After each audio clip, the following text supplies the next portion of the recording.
Hey Cove, Pastor Dan Baumgartner here again. It's Wednesday, midweek update time, and we are once again in the backyard at our house. Another amazing Santa Rosa sunny summer afternoon. Now Anne's going to be joining in just a second, so you don't have to miss her. But first I just wanted to tell you, since we've now been here almost exactly a year, we're still making way around our amazing city and county and kind of getting to know this place that we're living in. That's been a process that's been a little slower now since the COVID virus stuff, but we've now been in the Santa Rosa Rural Cemetery. So after months and months of running by it and biking by it, we finally went inside, walked in it recently, and I'm actually quite fascinated by the history that cemeteries hold, especially a historic one like this. I did a little extra reading up on it. First burial in that cemetery there off of Franklin was 1854, so before the Civil War. And then in that cemetery, there's over 160 Civil War veterans, including some who fought in things like the Battle of Gettysburg.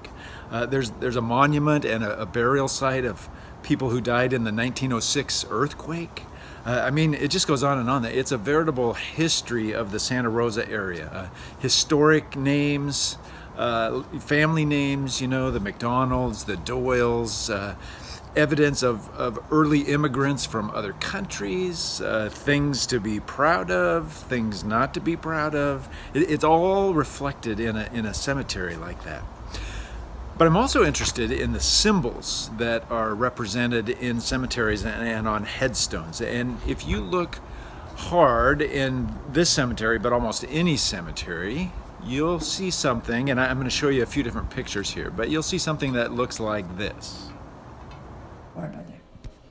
So it's a cross, obviously. In fact, it's a Celtic cross from the Celtic Christians who had their roots in the British Isles way back in the Middle Ages.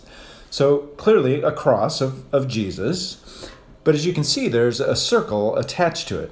And Anne's going to come in a second and talk about an art project using circles. Now there's been lots and lots of speculation about what the Celtic cross is and what it represents and especially what the distinct circle represents. But the two ideas that make the most sense to me are, first, it could be a victor's wreath, so a crown of sorts, like would go on the head of someone who had just won a race, and that would represent the victory of Christ over death. Or secondly, it could be simply a symbol for eternity.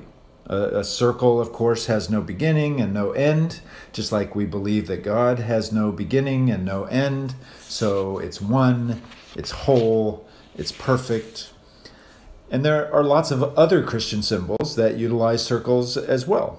This one is a common one. It's called a triquetra. Three interlaced arcs, kind of oval-shaped or fish-shaped, which also is a Christian symbol, but we can't talk about that today. But if you look closely at this one, you can see that along with the three arcs, there's a circle that binds them together. It's a distinctly Christian symbol to represent the Trinity. Father, Son, Holy Spirit, three persons, but one God, the unending circle. Sometimes this is called a Trinity knot, which also has its origins in Celtic Christianity going way, way back.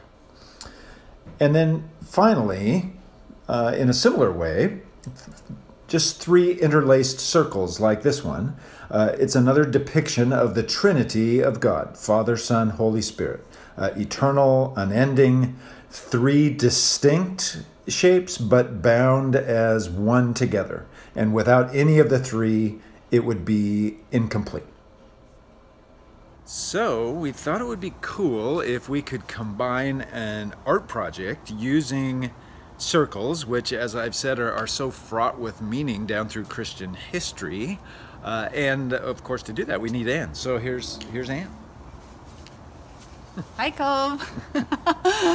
Here I am.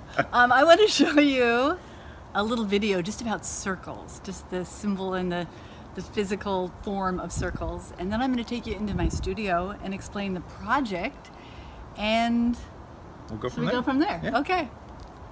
I want us to keep thinking about circles and how we draw them every day and we see them all over in our lives. We live on a big circle and we watch for the moon at night, especially when it becomes a full circle. Nature is just full of circles. And it's fun to kind of open your eyes and your mind and start like absorbing them and seeing and watching for them. We ride around on circles, whether it's a bike or a car, and then we also play a lot on circles, things that move and roll. We look at one of these kind every day, many times, and the food we eat has lots of circle base to it. Even the way we cook the food and the pans we use create sort of circles often. Maybe donuts are our favorite circle food. Logos like this Google logo are made on a circle to attract attention and really stand out. And cultures have been using circles for their motifs for hundreds of years.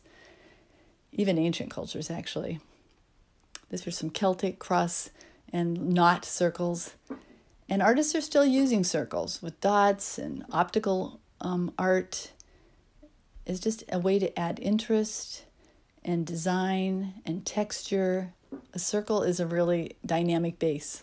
And I'm going to turn you loose to do a project with a circle. Hi, here we are in the studio. It's a little messy, but it usually is. I'm going to invite you to a two-part project on circles. And the first part will be something you do at home. And you can do as many as you want, and I'll talk about that. And the second part will involve you sending into me via scan or mail or photograph emailed to send me your black and white design, and I'll combine those into something else. So in order to do your first part, which is just creating your circle design, you're going to take an 8.5 by 11 piece of paper, and that is just the kind that comes out of your printer, and just put a circle on it as big as you want to work on, as big as possible, really. I don't have a compass here today, so I do have bowls and cups and plates. So I'm just going to trace this bowl right on here and just go around with my circle. And then I have a nice circle that I can start with. I'm going to be working in pen, but just showed you working on a pencil there. First thing is to find a center point. This is the easiest way I know, is just take the width of the circle. I made a little strip that just is, and I folded it in half to find the center, and then I just lay it across and mark top to bottom, and then I go side to side and make another mark, and where those two come together like a crisscross, that's the point. There's several different kinds of design motifs for circles. You can really do anything you want, but the basics are like the quadrant. This would be like the Celtic cross. Dan was showing it. That cross is formed out of the 4 quadrants. If you add some more bars, like the pizza, it becomes a lot more radial and a lot more smaller spaces. And then next one would be a concentric design, which is like a target or a bullseye. And for this, I just took a little cup and traced that, and then this thing there, and then my bowl. So I got 3. And you can also freeform it. You don't have to have everything be traced. So you can divide those up. There's one more, and that is kind of the free-for-all. Just the abstracted. You're using a circle shape, but you're going to just do your own shapes inside any kind of motif you want, and you're not worried about it being symmetrical. So that's another option there. Once you get the space designed up, you can add in any sort of form you want. If you want to make it, keep it radial, then you would just do things on a symmetrical base. Whatever you do on one side, you do on the other. If you want to add some other shapes, I'm just drawing in my hand here so you can see. You can draw some straight lines. You can draw some circles. And you can make some loops, some stripes. The smaller the lines you make, the more detail, the more spaces you have later if you choose to color it, to color in. It's like making your own color me mandalas. Anyway, you can just keep adding and adding. I'll show you some other designs in a minute. When you finish a design that you like, I would like you to take a photograph or a scan, or actually give me the original if you want, so I can take a photograph of it. You can send it in to the Cove at covefellowship.org. That email will find its way to me. If you want to put it in an envelope, a copy of it, and you want to slip it over to the Cove, you can do that. or if you want to scan it and email it into that same cove@covefellowship.org. Then I'll be able to scan these into another program and we'll be able to combine them all. So please take that photo or that scan before you do any coloring or cutting. It would be really helpful just to get the whole thing shot, okay? I hope you take time to enjoy this process and it brings some meaning and content into your own meditation and prayerful life. So looking forward to seeing what you do, both on your own windows. I'll show you what I'm putting up, and also in what you send to me for the group project. So thanks for listening and participating.